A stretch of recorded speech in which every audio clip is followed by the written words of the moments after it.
I'm so glad you're here listening to the Sustain Your Passion podcast. I'm Genesis, your host and business development expert. If you're ready to make a bigger impact and income while helping others, then you're in the right place. Thanks for joining me, and I can't wait to help you sustain your passion.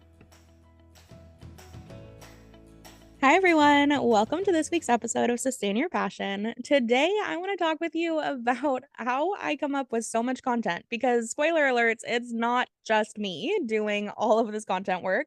I am so lucky I found a client and was able to build a relationship with this client in such a way that now they are a super important person to me and do tons of great work to help me get all the good marketing content out that you see on my social media accounts. So on my Instagram and Facebook, and even like sometimes I'll share stuff to my stories or over to Pinterest. Like today, I'm going to talk to you about the exact system and process that we go through to take my podcasts and my group coaching calls and turn them into the posts that you see.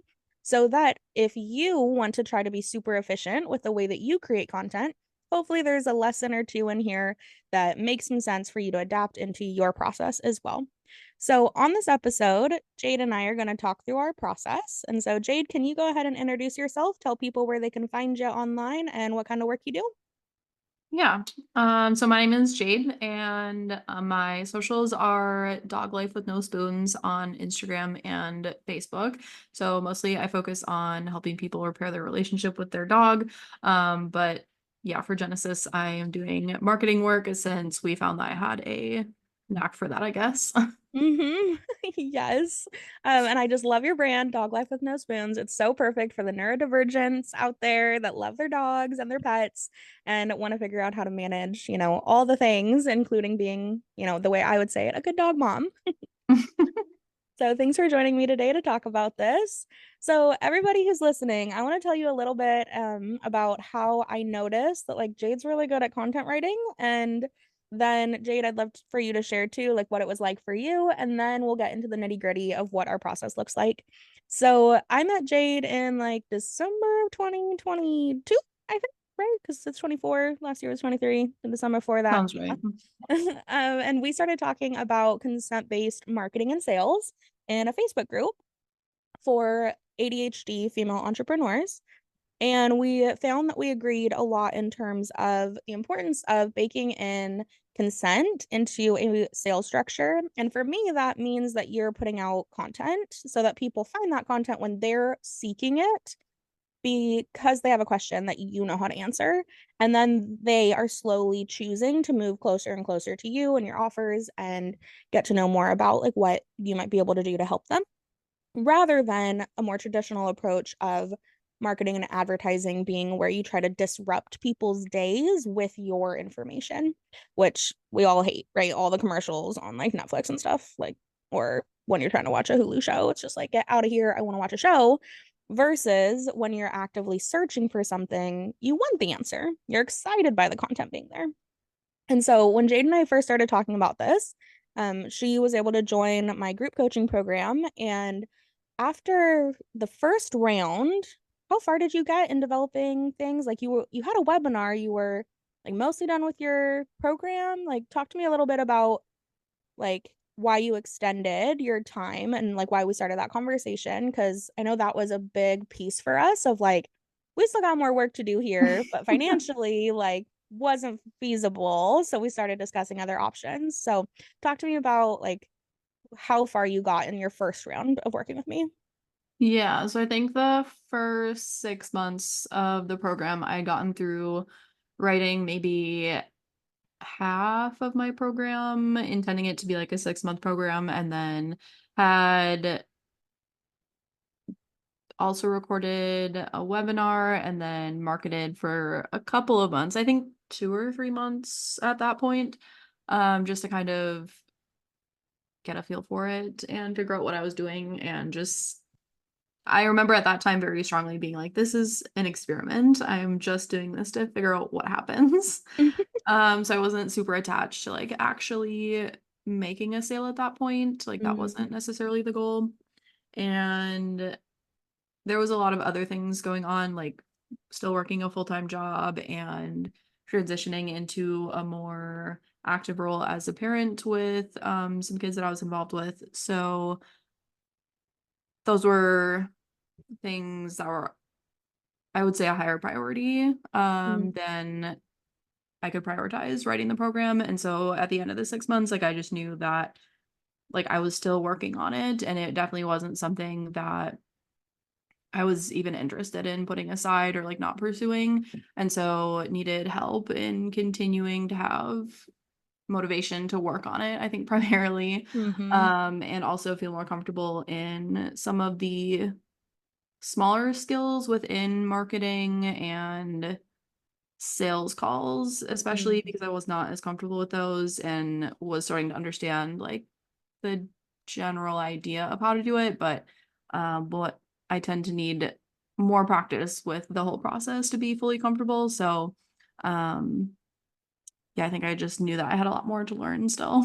Mm. Yeah, that makes a lot of sense. And from my perspective, I remember like reading your content in your workbook and being like, this is so in depth. Like, I love this. It's like very thorough.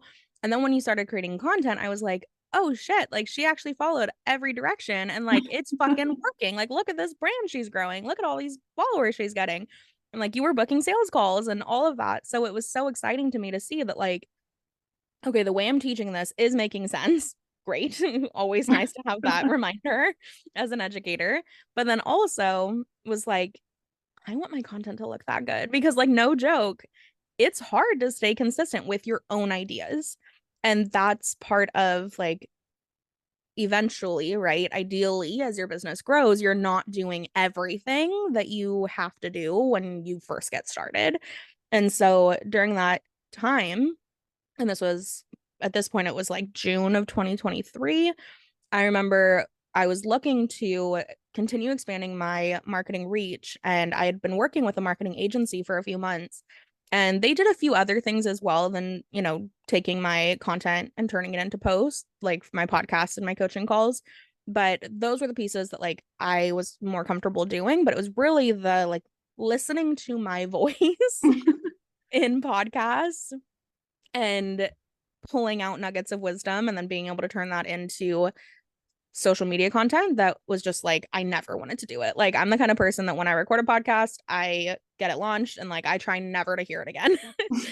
And like my coaching calls, I have never watched one of my coaching calls back because I do not need to. I will nitpick it way too hard.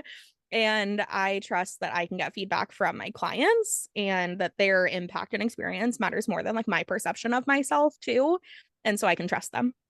But what I realized at that time is like I did not want to continue paying for the ad agency that I was working with. And I had a content writer in my program, Jade. And I was like, I don't think you realize it, but like you're really good at copywriting and content writing. And she was like, what? Yeah, I was astounded. I was just like, you're wrong. Well, so I'm really glad that we both had a need then, her needing some more mentorship and support to really continue growing her brand and business, me needing more content engagement and like work on that to get it up and be consistent with it. And so we were able to make a trade there that, all right, you can stay in my program, but I'm going to need you to write. I think we started with like, I don't know, I don't remember the Like number, but 12 we started posts. with, yeah. And so it was like, for sure I was going to have what, 3 posts a week going out. And then you would listen to the coaching calls that you were attending, take notes and whatever magic you do, and then come up with the content. And then I would create the graphics and schedule them and whatnot.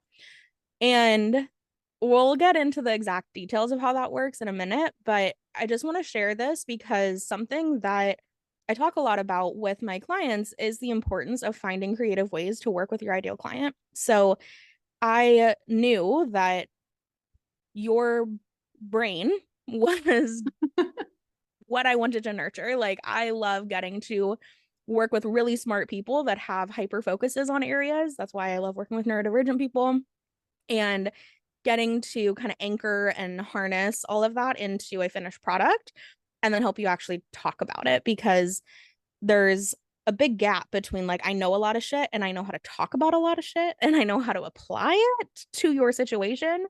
And I think that's where, I can help people the best. And so it was really fun to get to continue working with you. And from there, we were able to, make that commitment, make that trade, see how it goes. And now we have refined our system so well. Last month, I don't know what exactly how you're going to talk about it, but I'm excited to hear you talk about it because it just continues to get like faster and more strategic. And yeah, so all y'all that are listening, this is going to be a really good episode. um and something that I think is important for everyone to know, for just like disclaimer's sake, Jade and I are dating. If you've seen me reference the person that I'm dating these days, it's Jade. And so through our multiple connections, we also have been talking about like boundaries and like making sure that becoming friends was something we were both comfortable with and engaging with each other. And that's led to now a romantic relationship as well. And continuing to be in both relationships, well, three, I guess, like the mentor role and business coach and content Mhm. collaboration and dating, like comes with multiple layers to talk about, right? And so if that's something you want to hear more about, like DM me, let me know what your questions are, and maybe we could have Jade back for another episode sometime. But for today's episode, we're really going to focus on this strategy that we've developed to go from podcasts to posts. And with that, I'm going to ask you, Jade, if you could talk through what it's like when you get the content. So I know from my perspective, I just show up, I do my coaching calls, I show up, I record my podcasts, but then something happens between Something happens. me finishing those things and you giving me a document. Talk me through your process. Yeah, so I either start with a coaching call or a podcast episode. The coaching calls usually I attend live; those I don't listen to as a recording. I think I'm like most people, and if I missed it, like I'm not going back to listen to the Right. recording. Yeah. So, if I'm attending, then I'm just listening, kind of participating as normal, but then also I have a document pulled open that's just in the back of my mind. I'm always just listening for what would make a post. And if there's something that comes up, I'll just note it down in that document. And then usually if it's something where like you say a one-liner, I'm like, oh, that's going to make a good graphic. I'll pull that over. But then I also have thoughts about this might be the caption to go along with it. Or if someone's Mm, talking about their feelings, then I'm going to note down like these are the feelings that I'm having in relation to this issue. mm, So that I have additional notes when I go to make the content. So in those cases, it's usually like I'm almost writing the whole piece of content while I'm listening to the coaching call. And mm, then when I go to make the content, it's really easy to just rephrase and rearrange a little bit and have a finished, ready to schedule piece of content. The content from the podcasts, usually I listen to that at like 1.5 or 2 times speed. And listening both for one-liners to pull out, but also the overarching themes, which I think the having sped up audio helps with. mm, Because I'm looking for what's 3 things that you said over the whole podcast episode that relate to one idea, or maybe you aren't even intending to, but you mentioned things in a certain order, and that is like a 1, 2, 3 step process that I can pull mm, from, or related to a specific process that can then be made into a carousel later. And then there are within the 1, 2, 3 steps, the one-liners or other things like what not to do that I pull from those. And honestly, if you looked at my notes document, probably no one except me could read them. Literally, I have looked at it and I'm just like, this makes no sense. What are you talking about? How did you forget to finish the sentence? Like, what's happening here? Uh, yeah. So if I knew you needed to look at them to do things with it, they would be a little bit more organized, but I definitely just write everything down because I'm listening to it at such a speed that I cannot write everything. It's Mm, just enough to make me remember what was said mhm, when I look back at the document, because I can always pull up the podcast episode, which I don't have to do very often. But for me, taking shorthand notes is more efficient than writing it all out. But might be different for other people, and it might be more efficient for other people to be listening to the podcast episode, pause it, and write a whole piece of content. Mm-hmm. Once I have my notes document, I usually put it away for like a week or two and then come back to looking at it because I don't like to do it all at once. Like that's just too much engaging with the same project and I get bored. So listen to the Mm-hmm. podcast and then come back to it like a week or two later. And then that's when I'll actually order it out. So I have a document that is shared between the two of us, and that has a blank template on it for a month's worth of content. So 31 days, it has 31 boxes or rows, Mm-hmm. and then columns for the number, and then what podcast episode it came from, the actual caption, and then the graphic idea as well. So it's 31 rows long and 4 columns wide. And then that's just a blank one that I can copy and paste for each month and then number them depending on however many posts we need that month. And then from there, I usually add in the ideas that I had from the podcast episodes. I just copy paste into like this one's going to be this kind of post, this one's going to be this kind of post, and all the way through. And then once I have all of the ideas together is when I actually go through and turn it all into a post that you would read on social media and be like, that's a complete post. Mm-hmm. And then at which point it gets turned back over to Genesis to do the graphics because I don't like doing those and the calls to action because I'm not confident with those. Mm-hmm. And then once I get that back, then the graphics are matched with the captions from when you made them, and then they're ready to be scheduled. Yeah. And for a while, it was that you would not do the scheduling part of things. But as of the last couple months, it's been where so you'll write the either like content ideas themselves or and the captions rather, and then you would have like an idea of what the image would be. And then I would do the graphic making and the scheduling as well. But now we kick it back and forth. So I will review the content, make the graphics, and then let you know, like, okay, it's ready to go. And I'd love for you to talk through how you figured out the Canva thing because it is so much easier now. Okay, I'm gonna just like tell you guys something that I'm a little bit embarrassed by. I am a graphics hoarder, even though I do not reuse them like without recreating them anyway. Like I cannot find them, but I have them. So like every graphic I've made, I was just saving in a Canva like file or project or whatever they call it, design. So I had like hundreds of posts in one design. And then that's where I would just go in and find one that I liked and then edit it or duplicate it and then edit it. And trying to explain like, oh, this is the visual that goes with this caption and this like days of content got really messy between the two of us like a couple months ago. So Jade figured something out with like I don't even know. Is it called a project, a template? I don't know. You tell the people what happened there. What did you figure out? So I'm gonna start with what we started with as a system. So the first one where I did the scheduling and everything,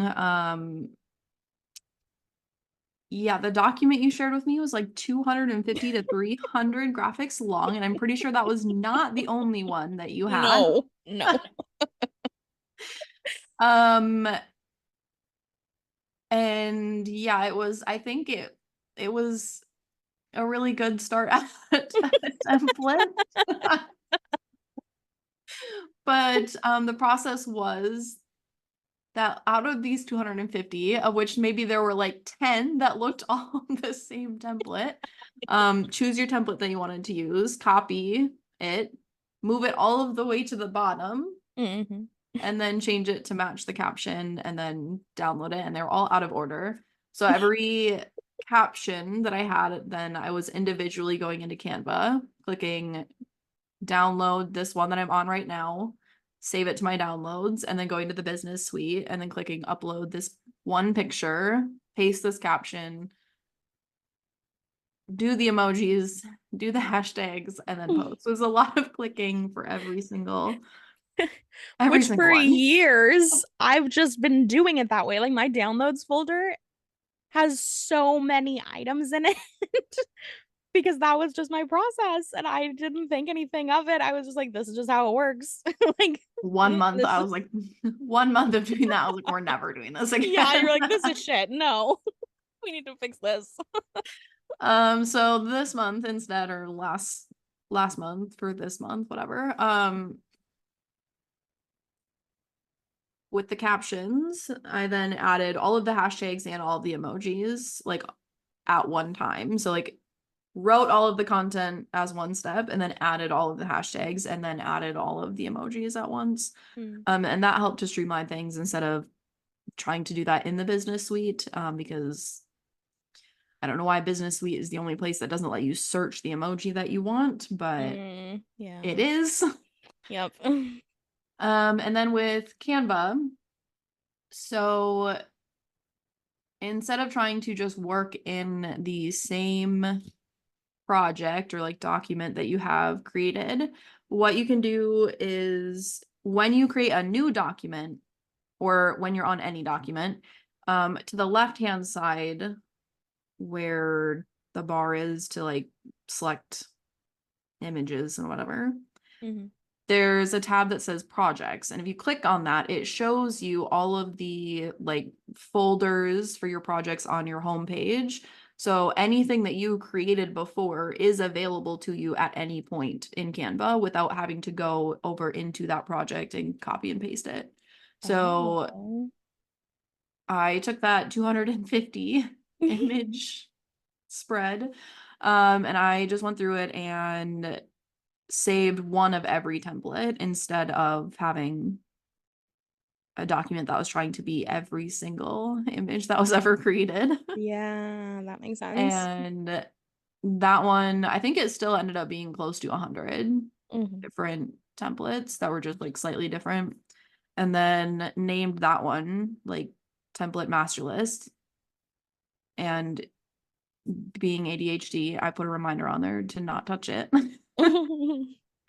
And then every month now, a new document can just be created that's labeled like July 2024.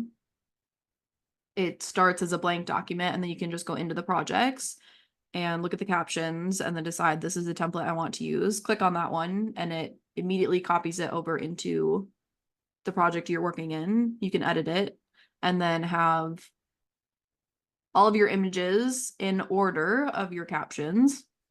So then instead of downloading it image by image, you can download all, which Mhm. saves it into your downloads as a zip file.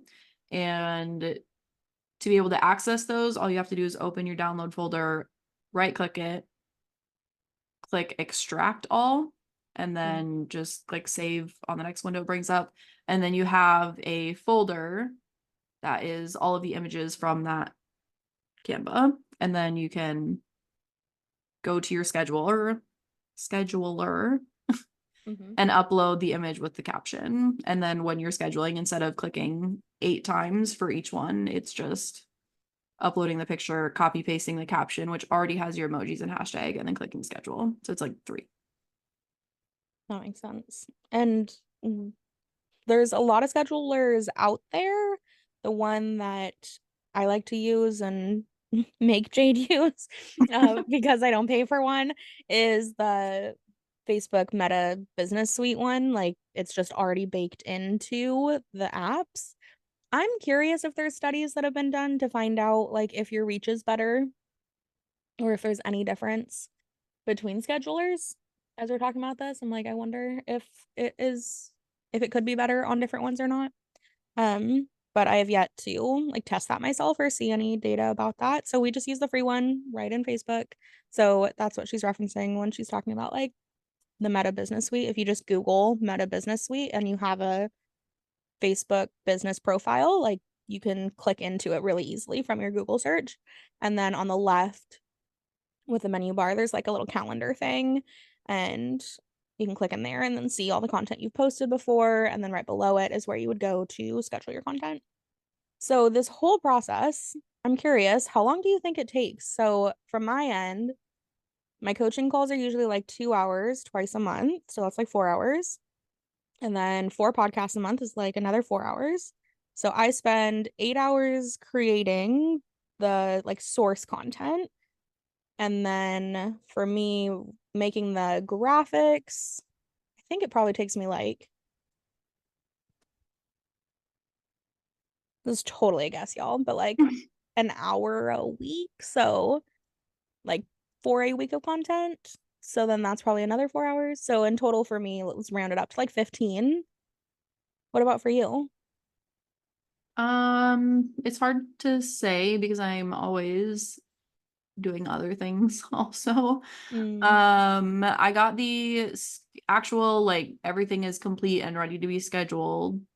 I got it all scheduled within, I think if I had been focusing on it, it would have been an hour, but I was doing other things, so it was closer to 2 hours. But that was a huge improvement from the month before of it being, I think when I got angry about it, I was like, we've both done like 3 hours of work on this and we're still not have it all scheduled. yeah. So, um, like an hour or two in the scheduling and then listening to the content. I would say group calls, whether I have to leave early or if I miss one a month, then like 2 hours of group calls, listening to those.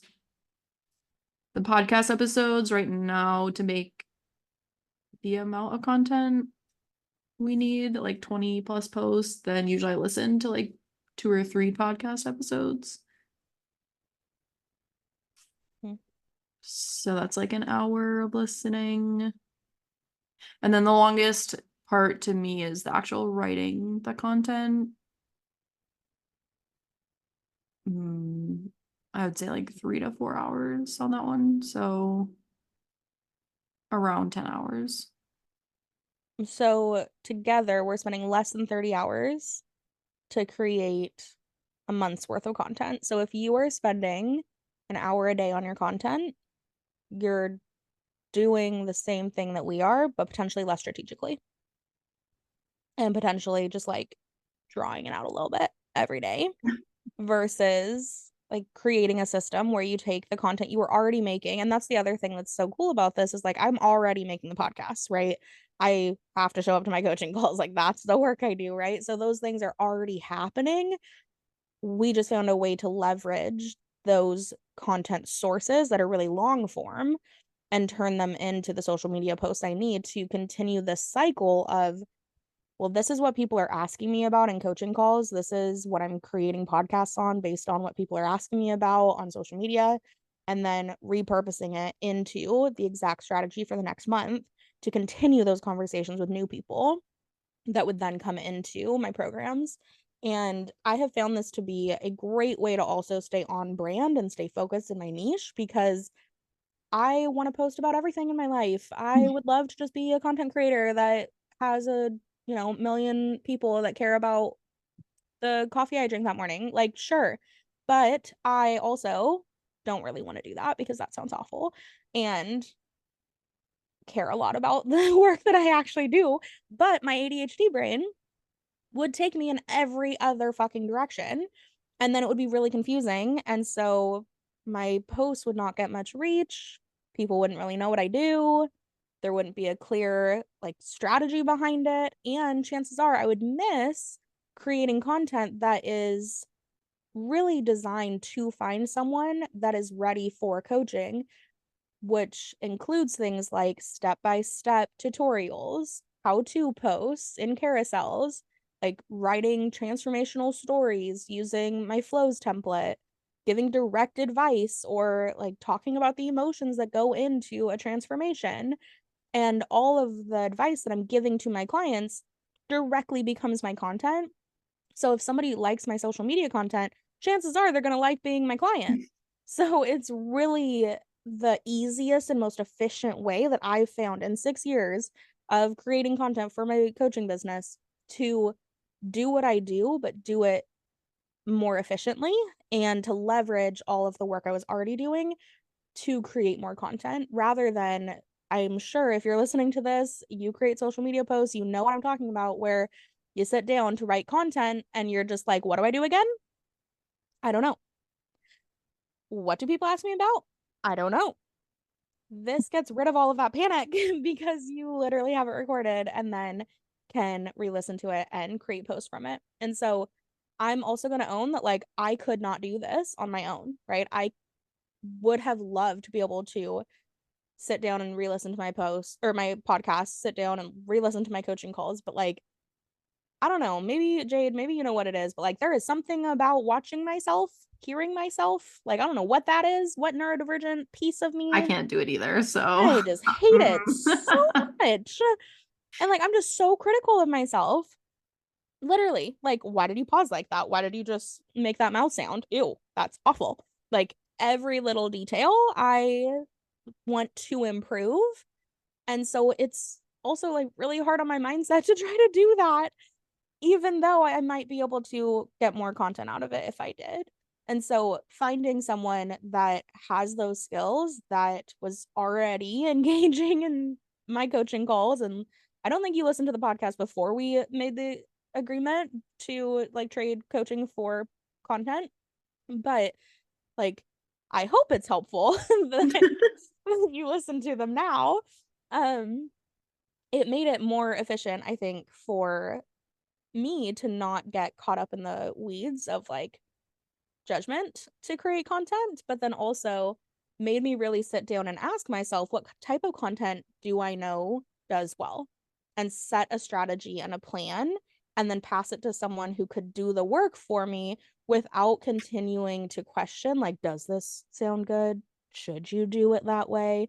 Is this gonna work right? Like, there's something about keeping the strategic decisions open all the time that slows you down versus the process we've created being, I make the decisions at the beginning of the month when we talk about it, or well, like the end of the last month for the next month. And that's what I've committed to. And she's going to make it work. And so then we can wait a month and see how those posts do. And if they're bad, then we can change the strategy for the next month. But so far, this is totally working for us. And I continue to grow my Instagram. I think I just saw it. We were poking around like Facebook pages before this recording. I saw that I'm up like 700% in reach on Instagram. nice. Yeah. And so it's like it totally is working. And I continue seeing that like my reels are growing. And the thing that I want to say too about social media growth, like anytime I talk about numbers and growth and things like that, I literally do not actually care that it's getting like so big. What I look for is, am I getting sales calls booked though? Because if it's getting in front of a ton of people, that's fine. But are those the right people? That's what I care more about. And for me lately, I am seeing an increase in sales calls again. So that to me, I know the beginning part of this year, if you've been paying attention, was hard for me. But the growth of having this commitment and having this content out, and me also being able to do the things that I know I need to do in terms of engagement and like creating video reels and engaging in my stories and commenting on people's posts, like doing all of the actual like management of the account, right? Like this is the scheduling of the post, but then like you can't just post and walk away. When I have the capacity to be engaging more with these posts coming out consistently, I'm not questioning every day, what should I post about? I already know I have my post done and ready and scheduled. Like all of July is scheduled and it's July 4th that we're recording this on.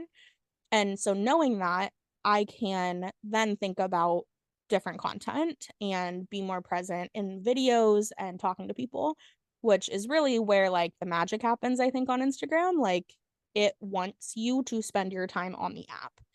And so you basically get rewarded for letting them show you ads, being on the app, engaging with other people, keeping them on the app.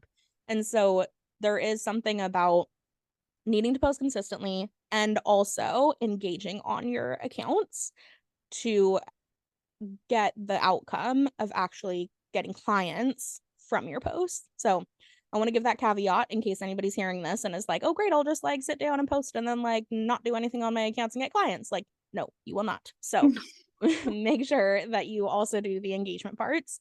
And so also none of what we've talked about so far includes reels, which are one of the best ways, like those short form videos, one of the best ways to get reach on your account. And so, but by having these posts ready to go, that means I know that if I am creating reels that's going to get people clicking onto my profile, they're going to have fresh content to be looking at. They're going to have current topics that I'm talking to people about to go read more about. So I can do both and not have to be managing it both every single day. And then I get the bigger impact, which I'm looking for. So if this is helpful for you, I just want to really encourage you to start repurposing your content and think about your work with your clients as sources for content. Now, I'm curious, Jade, have you ever heard or thought about like objections or just like ways people think about the idea of repurposing content as a bad thing? Yeah, I remember like being skeptical Mm, at first. Like I was like, really? That doesn't seem right. mm, That I'm just reusing things that I've already used, like in the situation of it being like a conversation I've had with somebody or like literally just reusing the same post from last month. Um, I think the most impactful thing for me to think about in those situations is like thinking of the Facebook algorithm and the fact that it's literally working against you. So it's probably not actually showing your post to that many people. mhm. So then it does make sense to post it a bunch of times so that people will actually see it. Right. Yes, I know. The last stat I saw was like 6% of your audience will actually see one of your posts, will even be served your posts. And think about your experience on social media. Like, you're probably not reading the post and thinking, like, unless it really caught your eye, you're probably not absorbing every little detail of it. And so, even if you go away, you go live life, and then you see a shit ton of other posts, and then you see that same one a month later, you might be like, oh, I kind of recognize this idea. But psychologically, your brain is only benefiting from, oh, I kind of recognize this idea in terms of buyers feeling safer with you and knowing who you are and trusting that you know what you're talking about because you are sharing the same topic. It's kind of like if when in college, like a professor taught, Psych 201 in the fall, but then completely rewrote their curriculum for Psych 201 in the spring. The students in that school would all have vastly different experiences and knowledge and understanding of that professor's points of view of psychology. They would have different understandings of the work. And then there would be no consistency or like guarantee that you could go through that program and learn the things you need to learn to get a degree that's going to matter out in the career world. Like there has to be consistency to build the trust and the like value of your brand and who you are. And I also want to say, like, how many times have you rewatched your favorite TV show? Like, people like seeing the same thing over and over again. It's comforting. It builds familiarity. It builds trust. Like, one of the primary ways that we as humans develop friendship is literally just exposure. Like, the fact that your like elementary school best friend also was a kid on your block is because you just saw him a lot. Or like the kid that sat next to you in class, like it's because you were around them a lot. Proximity helps. And we need familiarity to build safety.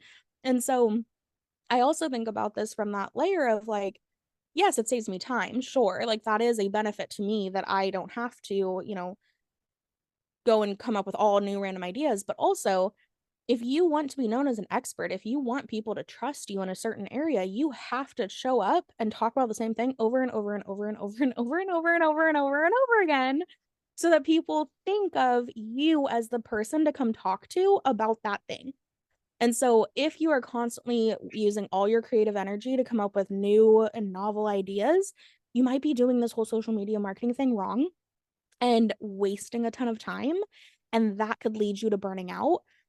But if you really get clear on why people buy from you, what your brand is, who you help do exactly what, and how you help them, one of my favorite things to teach people about is that once you develop your core curriculum for your coaching, that's also your marketing strategy, because those are the topics you should be educating about and entertaining people about and giving tips about in your social media posts. Because back to the very opening piece about consent in your marketing funnel and using a content-based marketing strategy to lead to sales, is that you want to show up when people are looking for answers in the areas that you know you can answer, that you actually would be working with them to apply new lessons on in your coaching, in your training, in your courses.